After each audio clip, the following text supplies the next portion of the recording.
Hi, this is Chris Lopez from Mountain View, looking at how you can use data in Google Sheets to be able to track students throughout the year. And don't worry, all of these names have been changed. So looking here, I already have the students sorted by their fall composite.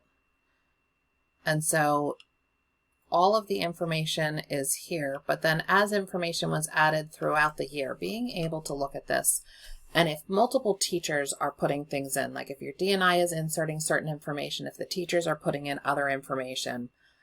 being able to look, and one of the things that I don't have here but is really useful is not only to look at these benchmark data, but then to also be able to add in things like how are the students performing in class in comparison to this, and being able to look at changes over time,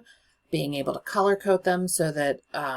things pop out. If a student is mostly red but there's a green, or mostly green and there's one area where they're not doing as well, having that jump out at you is just very helpful.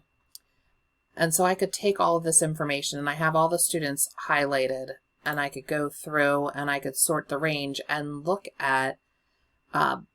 their change in composite. How much better were they doing in the winter compared to the fall? And I could resort this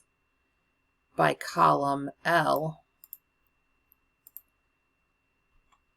and look at the students who had the most growth,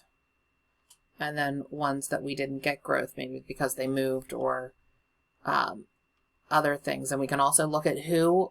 apparently seemed to have lost, who was doing better in the beginning of the year, and during this winter testing I had huge deficits. So looking at